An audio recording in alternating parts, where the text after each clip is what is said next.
Good morning, everyone. My name is Anupreet Kaur.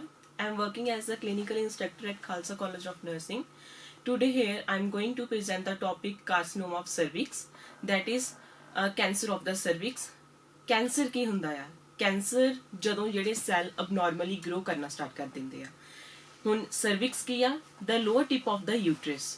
ਜਦੋਂ cervix ਤੱਕ ਜਿਹੜੇ ਸੈਲਸ ਨੇ ਅਬਨੋਰਮਲੀ ਗਰੋ ਕਰਨਾ ਸਟਾਰਟ ਕਰ ਦੇਣ ਤੇ ਇਨਵੇਡ ਕਰ ਜਾਣ ਅਦਰ ਬਾਡੀ ਪਾਰਟ ਦੇ ਵਿੱਚ, ਦੈਟ ਇਜ਼ ਮਿਗਨੈਂਸੀ।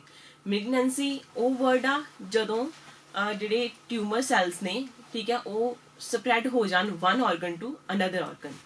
ਅਗਰ ਆਪਾਂ ਗੱਲ ਕਰੀਏ ਮੇਨ ਇਟੀਓਲੋਜੀ ਕੀ ਆ ਇਸ ਕੈਂਸਰ ਦੀ, that is caused by the human papilloma virus.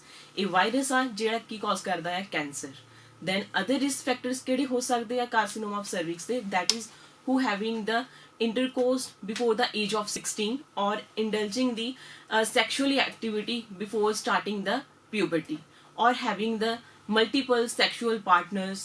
This occur the more prone in those person who having the low immune system, cigarette smoking, and who have taken the oral contraceptive pills before since for long period. The staging of the carcinoma of cervix is started from 0 to 4 stages. अगर staging की गल करिए ਜਿਹੜਾ carcinoma of cervix ਆ 0 stage ਤੋਂ start ਹੋ ਕੇ stage 4 ਤੱਕ ਜਾਂਦਾ ਹੈ। 0 ਸਟੇਜ ਦੇ ਵਿੱਚ ਕੀ ਹੁੰਦਾ ਹੈ ਕਿ ਜਿਹੜਾ ਕਾਰਸਿਨੋਮਾ ਸਰਵਿਕਸ ਆ ਮਤਲਬ ਹਾਲੇ ਪ੍ਰੀ ਕੈਂਸਰਸ ਸਟੇਜ ਦੇ ਵਿੱਚ ਹੁੰਦਾ ਆ, ਮਤਲਬ ਕਨਫਰਮ ਨਹੀਂ ਹੋਇਆ ਹੁੰਦਾ, ਮਤਲਬ ਮੈਲਿਗਨੈਂਸੀ ਫਾਰਮ 'ਚ ਨਹੀਂ ਹੋਊਗਾ।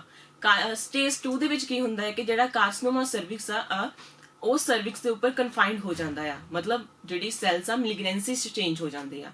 ਸਟੇਜ ਸੈਕਿੰਡ ਦੇ ਵਿੱਚ ਕੀ ਹੁੰਦਾ ਹੈ ਕਿ ਜਿਹੜਾ ਕਾਰਸਿਨੋਮਾ ਆ ਉਹ ਐਕਸਟੈਂਡ ਕਰ ਜਾਂਦਾ ਆ ਲੋਅਰ ਥਰਡ ਆਫ ਦਾ ਵਿਜਾਈਨਾ, ਬਟ ਜਿਹੜੇ ਪੈਲਵਿਕ ਵਾਲਸ ਹੁੰਦੀਆਂ ਉਹਨਾਂ ਨੂੰ ਇਨਵੋਲਵ ਨਹੀਂ ਕਰਦਾ।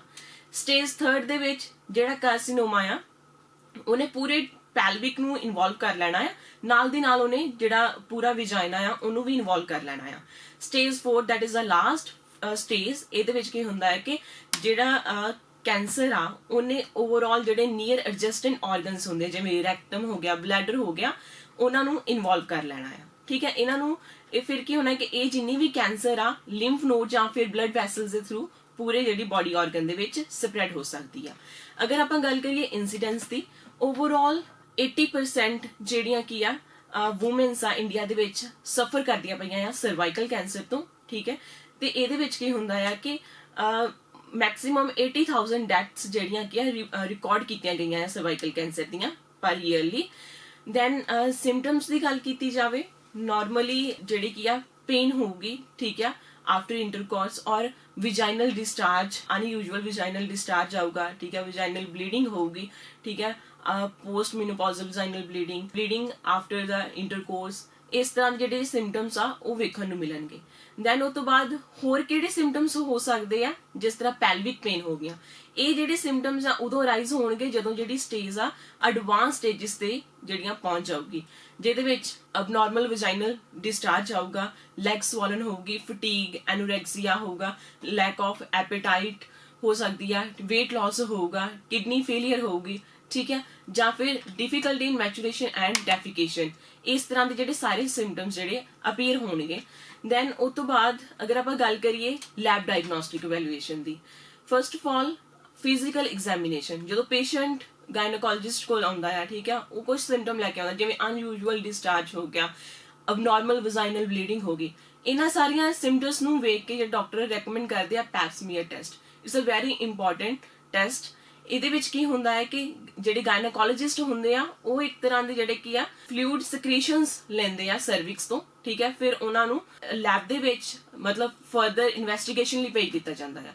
ਪੈਪ ਸਮੀਅਰ ਦੇ ਥਰੂ ਆਪਾਂ ਵੇਖਦੇ ਆ ਕਿ ਜਿਹੜਾ ਹਿਊਮਨ ਪੈਪਿਲੋਮਾ ਵਾਇਰਸ ਆ ਉਹਦਾ ਕਿੰਨਾ ਕੁ ਰੇਟ ਜ਼ਿਆਦਾ ਹੋ ਚੁੱਕਾ ਆ, ਠੀਕ ਹੈ, ਉਹਦਾ ਲੋਡ ਕਿੰਨਾ ਕਾ।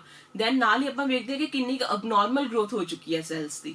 ਦੈਨ ਉਹ ਤੋਂ ਬਾਅਦ ਆਪਾਂ ਬਲੱਡ ਟੈਸਟ ਵਾਸਤੇ ਬੋਲਦੇ ਆ। ਦੈਨ ਅਦਰ ਟੈਸਟ ਜਿਵੇਂ ਇਮੇਜਿੰਗ ਸਟੱਡੀਜ਼ ਆ ਜਾਂਦੀਆਂ ਆ, ਜਿਹਦੇ ਵਿੱਚ ਸੀਟੀ ਸਕੈਨ, MRI, ਐਕਸਰੇ ਵਗੈਰਾ ਆਪਾਂ ਰეკਮੈਂਡ ਕਰਦੇ ਆ ਪੇਸ਼ੈਂਟ ਨੂੰ, ਜਿਹਦੇ ਵਿੱਚ ਆਪਾਂ ਇਹ ਵੇਖਣਾ ਹੁੰਦਾ ਹੈ ਕਿ ਅਗਰ ਜਿਹੜੀ ਕੈਂਸਰ ਆ ਮੈਟਾਸਟੇਜ ਕਰ ਜਾਂਦੀ, ਮੈਟਾਸਟੇਜ ਮਤਲਬ ਸਪਰੈਡ ਹੋ ਜਾਂਦੀ ਆ one organ to another organ, ਕਿਹੜੇ ਆਰਗਨ ਨੂੰ ਜਿਹੜਾ ਇਫੈਕਟ ਕੀਤਾ ਆ, ਇਹਨਾਂ ਦੇ ਥਰੂ ਸਾਨੂੰ ਇਹ ਚੀਜ਼ ਕਨਫਰਮ ਹੋ ਜੂਗੀ।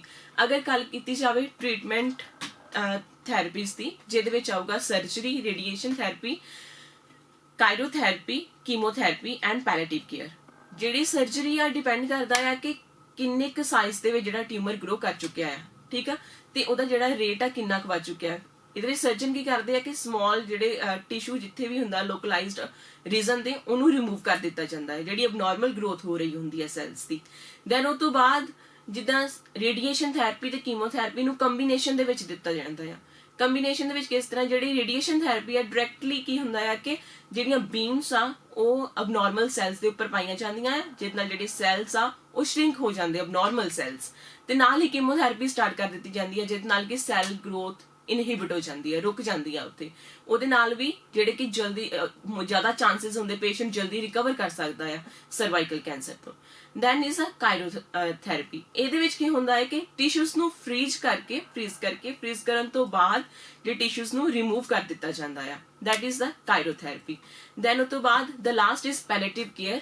ਪੈਲੇਟਿਵ care is the symptom oriented therapy. ਇਹਦੇ ਵਿੱਚ ਕਿ ਸਿੰਪਟਮਸ ਨੂੰ ਕਿਉਰ ਕੀਤਾ ਜਾਂਦਾ ਆ, ਨਾ ਕਿ ਡਿਜ਼ੀਜ਼ ਨੂੰ ਕਿਉਰ ਕੀਤਾ ਜਾਂਦਾ। ਇਹਦੇ ਵਿੱਚ patient the quality of care ਨੂੰ ਇੰਪਰੂਵ ਕਰਦੇ ਆ। ਜਿੰਨੇ ਵੀ ਸਿੰਪਟਮ ਕੋਈ ਪੇਸ਼ੈਂਟ ਨੂੰ ਆ ਰਹੇ ਆ, ਜਿਵੇਂ ਪੇਨ ਹੋ ਗਈ, ਨੋਜ਼ੀਆ ਹੋ ਰਿਹਾ ਪੇਸ਼ੈਂਟ ਨੂੰ, ਅਬਨੋਰਮਲ ਬਲੀਡਿੰਗ ਆ, ਇਹ ਜਿੰਨੇ ਵੀ ਸਿੰਪਟਮ ਇਹਨਾਂ ਨੂੰ ਕਿਉਰ ਕੀਤਾ ਜਾਂਦਾ, ਨਾ ਕਿ ਡਿਜ਼ੀਜ਼ ਨੂੰ ਕਿਉਰ ਕੀਤਾ ਜਾਂਦਾ ਸੀਗਾ ਇਹਦੇ ਵਿੱਚ। ਇਹ ਸੀਗਾ ਸਾਡੇ ਜਿਹੜੇ ਕਿ ਟ੍ਰੀਟਮੈਂਟ ਮੋਡੈਲਿਟੀਜ਼।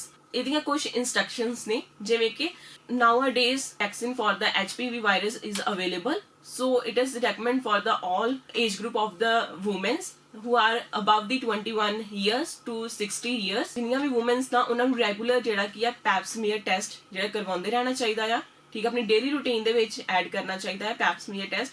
ਜਿਹਦੇ ਨਾਲ ਕੀ ਹੋਊਗਾ ਕਿ ਜਿੰਨਾ ਵੀ ਸਰਵਾਈਕਲ ਕੈਂਸਰ ਦਾ ਇਨਸੀਡੈਂਸ ਆ, ਮੋਰਟੈਲਿਟੀ ਆ, ਉਹ ਚੀਜ਼ ਜਿਹੜੀ ਕਿ ਘੱਟ ਕੀਤੀ ਜਾਵੇ, ਠੀਕ ਹੈ, ਤੇ ਜਿਹੜੀ ਸਰਵਾਈਕਲ ਕੈਂਸਰ ਤੋਂ ਜਲਦੀ ਕੰਟਰੀ ਨੂੰ free ਕਰ ਸਕੀਏ।